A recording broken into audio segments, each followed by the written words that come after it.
UDF Congress അവിശുദ്ധ കൂട്ടുകെട്ടിലൂടെ നമ്മളെ കോൺഗ്രസിന്റെ 4 മെമ്പർമാരാണ് അവിശ്വാസത്തിന് CPM-ന്റെ 6 പേരെ കൂടെ പിന്തുണച്ച് അവരെ കൂടെ ഉൾപ്പെടുത്തിയാണ് അവിശ്വാസം പാസ്സാക്കിയത്. അതിനകത്തൊരു കണ്ടീഷൻ എന്ന് പറയുന്നത് നമ്മുടെ കോൺഗ്രസിൽ തന്നെ പ്രസിഡന്റ് ആകാനിരുന്ന വ്യക്തി CPM-നോടൊപ്പം നിരുപാധികം പ്രവർത്തനത്തിൽ ചെല്ലാമെന്നും രാജിവെച്ചിട്ട് അവരോടൊപ്പം നിൽക്കാവുന്നുള്ള കണ്ടീഷനിലാണ് CPM ഇതിന് നിന്നു കൊടുത്തത്. അല്ല, CPM ഇങ്ങനെ ഒരു അഡ്ജസ്റ്റ്മെന്റിന് നിന്നപ്പം ഈ ഒരു അവര് 6 പേര് ഒപ്പിട്ട് അവിശ്വാസം പാസ്സായപ്പം അവർക്കൊരു ധാർമ്മികതയില്ലേ, ഇവര് കൂടെ ചെല്ലുമെന്നുള്ള ഒറ്റ ഉറപ്പിലായിരിക്കുമല്ലോ അവര് ചെയ്തത്. അന്നേരം അവർക്കൊരു ധാർമ്മികതയില്ലായിരുന്നു. നമ്മളോടൊപ്പം നിന്ന നേതൃത്വം പറഞ്ഞത് നീയാണ് 5 വർഷവും പ്രസിഡന്റ്, ഇപ്പൊ ഈ പ്രശ്നം പരിഹരിക്കാൻ മാത്രമുള്ള ഒരു തീരുമാനമാണെന്നാണ് നമ്മളോട് അന്ന് അവര് പറഞ്ഞത്. ഇപ്പോൾ നിങ്ങൾ കേട്ടത് സജിനി പറഞ്ഞ വാക്കുകളാണ്. അതായത് ചിങ്ങോലി ഗ്രാമപഞ്ചായത്ത് ഓഫീസിൽ നിന്നും പുറത്താക്കപ്പെട്ട, അവിശ്വാസ പ്രമേയത്തിലൂടെ പുറത്താക്കപ്പെട്ട പഞ്ചായത്ത് പ്രസിഡന്റ്.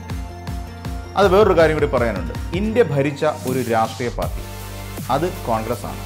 ഏറെക്കുറെ 450 സീറ്റുകൾ പോലും നേടിക്കൊണ്ട് രാജ്യത്ത് അധികാരത്തിലേറാൻ കഴിഞ്ഞ കോൺഗ്രസ് പാർട്ടിക്ക് ഇപ്പോൾ പലയിടത്തും ഉപ്പിന് പോലും തൊടാൻ പറ്റാത്ത അവസ്ഥയായതിന് ഏറ്റവും ഒടുവിലത്തെ ഉദാഹരണമാണ് ആലപ്പുഴ ജില്ലയിലെ ഹരിപ്പാട് നിയോജക മണ്ഡലത്തിൽ ഉൾപ്പെട്ട ചിങ്ങോലി ഗ്രാമപഞ്ചായത്തിൽ ചൊവ്വാഴ്ച ദിവസം അരങ്ങേറിയ നാടകങ്ങൾ. അതിനെക്കുറിച്ച് കഴിഞ്ഞ ദിവസം ഞങ്ങൾ തന്നെ യോഗനാഥൻ ന്യൂസ് പറഞ്ഞിരുന്നു. കോൺഗ്രസിന് പുതിയ ജീവൻ കൊടുക്കാൻ കിണഞ്ഞു പരിശ്രമിക്കുന്ന KC വേണുഗോപാൽ കുടിയേറി പാർക്കുന്ന ആലപ്പുഴ ജില്ല. മുൻ KPCC പ്രസിഡന്റും ആഭ്യന്തര വകുപ്പ് മന്ത്രിയുമായിരുന്ന രമേശ് ചെന്നിത്തലയുടെ മണ്ഡലം. Alappuzha DCC president advocate Babu പ്രസാദിന്റെ മണ്ഡലം. യുവനേതാവ് M ലിജുവിന്റെ നാട് തുടങ്ങി നിരവധി നേതാക്കന്മാരുള്ള സ്ഥലത്താണ് കോൺഗ്രസിനുണ്ടായ ഈ അപജയം. ഇതാണ് ഞങ്ങൾ യോഗനാഥൻ ന്യൂസ് പുറത്തു കൊണ്ടുവന്നതിന് പിന്നാലെ വികസനകാര്യ standing committee chairman Aneesh Cheppad എന്ന വ്യക്തി ഞങ്ങളുമായി ബന്ധപ്പെട്ടിരുന്നു. അദ്ദേഹത്തിന്റെ വാക്കുകൾ ഇങ്ങനെയാണ്. രാജീവേട്ട, നല്ല ആളാ. ഇതാണോ പത്രധർമ്മം? കുറച്ചൊക്കെ എത്തിക്സ് കീപ്പ് ചെയ്യണ്ടേ പത്രത്തിൽ, അല്ലെ മാധ്യമത്തിൽ? ഞാനൊരു മാധ്യമ പ്രവർത്തകനായിരുന്നു. അതിനകത്ത് അനീഷ് ചേപ്പാടിന് വൈസ് പ്രസിഡന്റ് സ്ഥാനം വേണം എന്നാണ് ആവശ്യപ്പെട്ടത് എന്നാണല്ലോ നിങ്ങൾ പറയുന്നത്. ഞാൻ വളരെ കൃത്യമായിട്ട് പറഞ്ഞ DCC പ്രസിഡന്റ് ഉൾപ്പെടെ അല്ലെങ്കിൽ DCC ഭാരവാഹികൾ ഉൾപ്പെടെയുള്ളവർക്ക് മണ്ഡലം കമ്മിറ്റിക്ക് കൃത്യമായി ലെറ്റർ കൊടുത്തിട്ടുള്ളതാണ്. എനിക്ക് വൈസ് പ്രസിഡന്റ് സ്ഥാനം വേണ്ട, അത് നിലവിലുള്ള പഞ്ചായത്ത് പ്രസിഡന്റ് സജിനിക്ക് കൊടുക്കുകയോ അല്ലെന്നുണ്ടെങ്കിൽ സുരേഷ് കുമാർ തന്നെ ഇരിക്കുകയോ ചെയ്തോട്ടെ, പക്ഷേ നമ്മുടെ ഭരണം എടുത്തരുത് എന്ന് പറഞ്ഞതാണ്.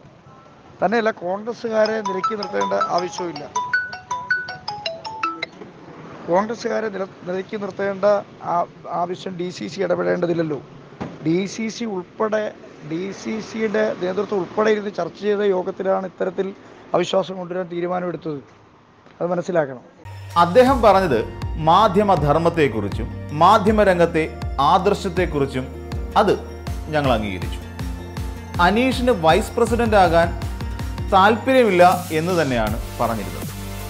പക്ഷേ സജിനി എന്ന ജനകീയ പഞ്ചായത്ത് പ്രസിഡന്റിനെ അവിശ്വാസ പ്രമേയത്തിലൂടെ പുറത്താക്കാൻ DCC പോലും തീരുമാനമെടുത്തു എന്നാണ് അദ്ദേഹം, അതായത് അനീഷ് ചേപ്പാട് പറഞ്ഞവസാനിപ്പിക്കുന്നത്. അവിശ്വാസ പ്രമേയം കൊണ്ടുവന്നത് ചിങ്ങോലി ഗ്രാമപഞ്ചായത്തിലെ പ്രതിപക്ഷ കക്ഷിയായ CPM-നെ കൂടി കൂട്ടുപിടിച്ചാണ് എന്നും കാണേണ്ടിയിരിക്കുന്നു. കോൺഗ്രസിലെ സാമുദായിക സ്പർദ്ധയും സജിനിക്ക് എതിരായി കൊണ്ടുവന്ന അവിശ്വാസ പ്രമേയത്തിന് പിൻബലം നൽകി. മാധ്യമപ്രവർത്തനത്തിൽ മാത്രം ആദർശം മതി, രാഷ്ട്രീയത്തിൽ അതിൻ്റെ ആവശ്യമില്ല എന്ന് കൂടി വ്യംഗ്യമായി അനീഷ് ചേപ്പാട് ഉദ്ദേശിച്ചിരുന്നു എന്ന് പറഞ്ഞാലും തെറ്റില്ല എന്ന് തോന്നുന്നു. എന്തായാലും കോൺഗ്രസിന്റെ താഴെ ഘടകത്തിൽ പോലും ഇത്തരത്തിലുള്ള കുതിരക്കച്ചവടം നടക്കുന്നു എന്ന് തന്നെ പറയാം. കോൺഗ്രസുമായി സജിനി ഉണ്ടാക്കിയ കരാർ അവർ തെറ്റിച്ചു എന്നുള്ളതാണ് ഉയർത്തിക്കാട്ടുന്ന പ്രധാന പ്രശ്നം. ഒരു പഞ്ചായത്തിൽ ഇതാണ് അവസ്ഥയെങ്കിൽ ബാക്കിയുള്ളിടത്തെ അവസ്ഥയെക്കുറിച്ച് എന്താ പറയേണ്ടത്? ലോക്സഭാ തെരഞ്ഞെടുപ്പ് അടുത്തിരിക്കുന്ന ഈ അവസരത്തിൽ ഇത്തരത്തിലെ പ്രവർത്തനങ്ങൾ കോൺഗ്രസിനെ നാശത്തിലേക്ക് നയിക്കുക എന്നുള്ള കാര്യം ഉറപ്പാണ്. എന്തു തന്നെ ആയിരുന്നാലും ബാബു പ്രസാദും ചെന്നിത്തലയും എല്ലാവരും കൂടി ജനകീയയായ ഒരു വനിതാ പ്രസിഡന്റിനെ അല്ലെങ്കിൽ വനിതാ പഞ്ചായത്ത് പ്രസിഡന്റിനെ തെറിപ്പിച്ചു എന്ന് പറയാം. KK ശ്രീനിവാസനെ പോലെയുള്ളവർ വിജയിച്ചു വന്ന ഒരു മണ്ഡലത്തിലാണ് കോൺഗ്രസ്സുകാർ തന്നെ കോൺഗ്രസിനെ ഇല്ലാതാക്കാൻ ശ്രമിക്കുന്നത്.